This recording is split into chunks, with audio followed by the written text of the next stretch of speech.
Made with love for the classics and an inclusive, boundary-pushing approach to storytelling, these sword and sorcery tales take place in settings inspired by Asian, African, and Central American, as well as European cultures, featuring prominent disability, neurodivergence, and LGBTQ+ representation, all while delivering high-quality writing in a wide variety of styles. Sword and sorcery can be many things and still be sword and sorcery. Hello and welcome to Liam's Lyceum. I'm your host, Liam, aka Hembar, and today I'll be doing a spoiler-free review of New Edge Sword and Sorcery Issue 1. Well, hello. I have a lot to say and a new format to say it in. This is the first treatment of that new format. Of course, New Edge Issue 1 is a 2023 publication, upcoming here soon, and it is the second New Edge issue, Issue 0, coming out about a year ago. This starts from introducing from the editor-in-chief being Oliver Brackenbury, of course, and then we get into all of the good stuff. Now, the introduction is good as well, so I wouldn't skip that, but the meat is, of course, the stories, and then there's some good nonfiction as well, if you remember my review for Issue 1. So the first story is Carnivora by Kirk A. Johnson, which is illustrated by Daniel Vega. Beyond Sword and Sorcery, this is more accurately Sword and Soul, in the Spear and Fane variety as well, which is to say it takes inspiration from African history and is prehistoric in setting. Gunjer, I'm not sure how to say it, is an ambitious warrior of the Takanda on a cattle raid. Beyond kind, he is brought a woman, a Debal that has been a slave to the Gadandara. This story reeks of the primal, it reeks of sinew and dirt, plus song.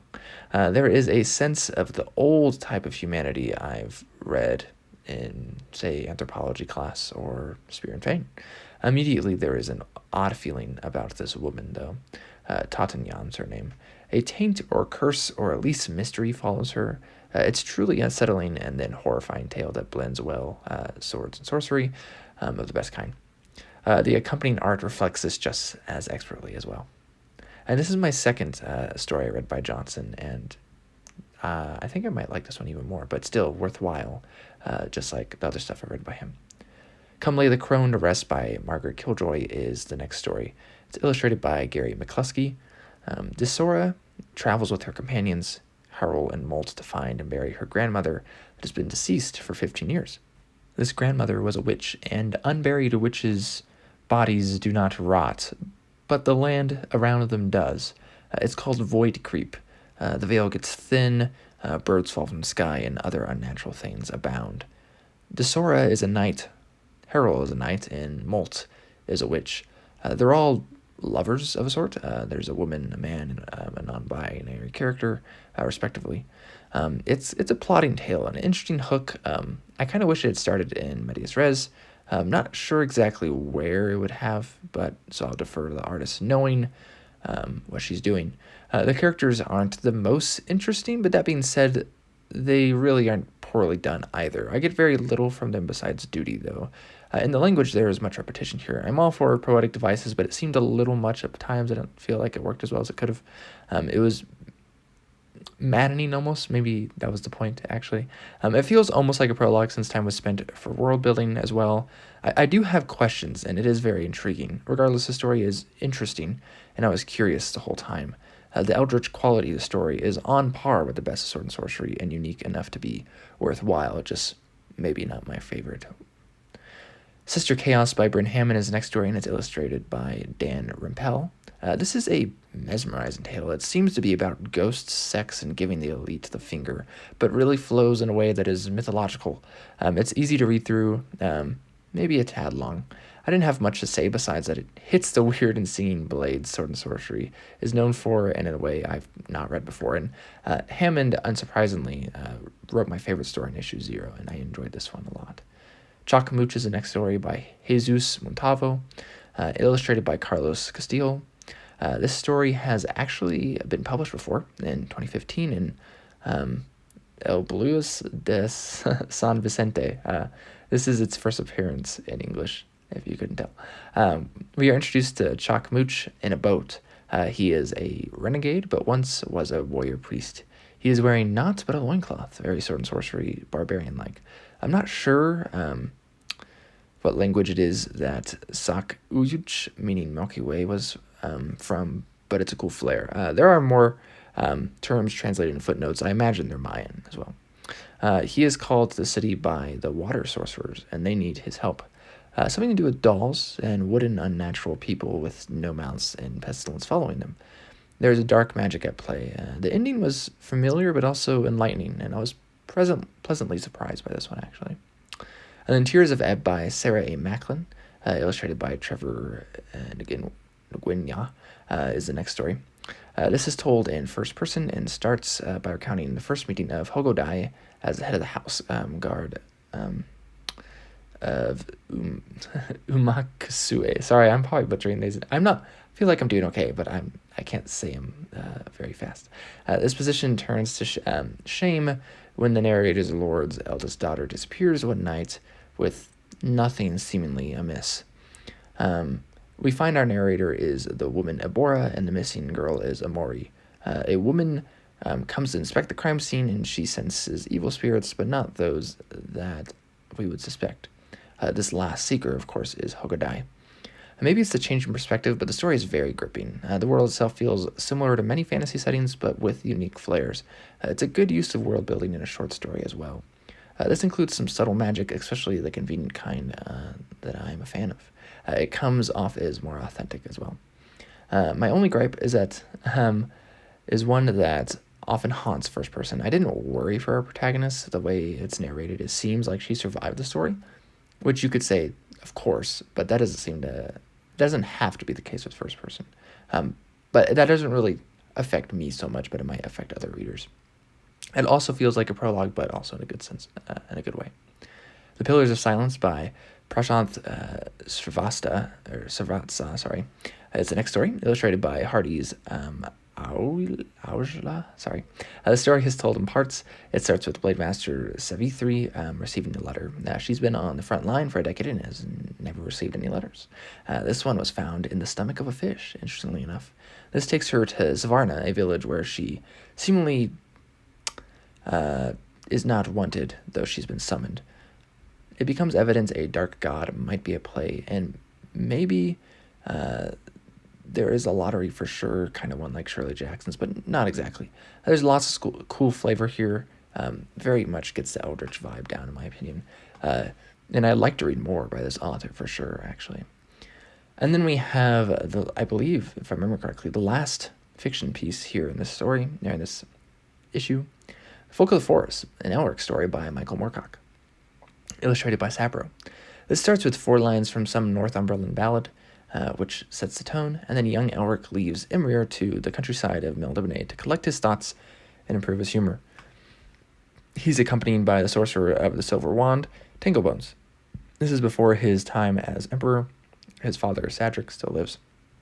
This means old fans have something we've never read about before, and those unfamiliar with Elric can have no qualms starting here, actually. The standings are the same. His father can be cruel, and likewise, his cousin, Irkun, since Elric is an albino and holds different sensibilities compared to the less sentimental Melnibonéans. The story is otherworldly, dark, and weird in Moorcock fashion, of course. Elric in his youth is philosophical and also, of course, hopeful. Tanglebones is his teacher and retainer in this role, and the people met in the forest are much alike and not alike to those of the city. The symbolism, love, perspective, and planar mess is really fun to explore, as anyone who enjoys Moorcock's Elric will know. This was not my favorite Elric story, but it was very fun to have read, and I'm glad I did.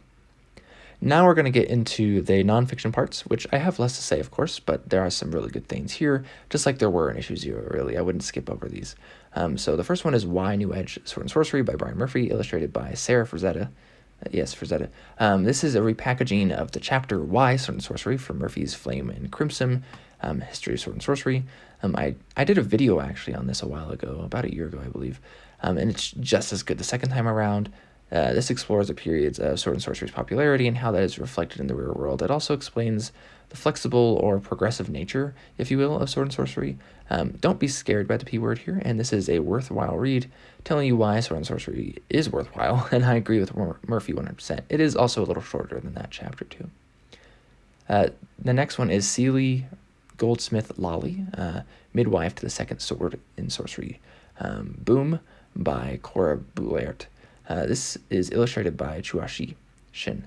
This is an interesting overview, briefly discussing an editor at Amazing and Fantastic during the Sword and Sorcery Renaissance of the 60s. It's similar to the First Lady article highlighting C.L. Moore in issue 0. Lolly published Le Guin, Rogers of the Lasney, Piers Anthony, and others. She obviously deserves attention after reading this. I agree, right? I mean, I didn't know about her beforehand. Amazing even did a Fritz Leiber issue in which Chilling Times and Linkmore appeared, and more Fafner and the Grey Mouser stories would follow as well, in part leading to the book, to the boom in naming of Sword and Sorcery. It's fantastic, of course, played a big role as well, many even getting several Sword and Sorcery stories per issue, and the covers went from robots and spaceships to Fafner to the Grey Mouser, Brack the Barbarian, and Dilvish the Damned. She was in her mid-20s when she got the reins too, which is pretty cool. Once the magazines were brought by a different company, she didn't go back to editing speculative fiction and died at age 68 in 2002. Boulaert calls her the Farnsworth Wright of her day, and we need more of those people to take a chance with Sword and Sorcery even today. This actually brought tears in my eyes. I'm a baby, but Boulaert knows what she's doing, and she can tell a good story. We also have another article, Fresh Blood and New Thunder, bringing new readers to Sword and Sorcery, with Soph Magliano by Oliver Brackenbury. This is a transcript from Brackenbury's So I'm Writing a Novel podcast. He recruited Soph to read 3 classic Sword and Sorcery and 3 modern stories to get a feel for the genre and try to produce a new young fan. Soph was already exposed fantasy through Red Wall, Robin Hobb, Harry Potter, etc. For time's sake, I won't mention the stories read, but this was a lighthearted and fun experiment. I think it's definitely worthwhile for those looking to actively recruit, or for those who have read fantasy but maybe are not sure about Sword and Sorcery. It seemed to have worked pretty well. I mean, I don't know, maybe I can work on it because I'm pretty young, I guess, and get some other new recruits. And then we also have, lastly but not least, a review for Woman of the Woods, I believe, by Milton J. Davis, reviewed by Robin Marks. This was a book I was aware of but didn't know much about.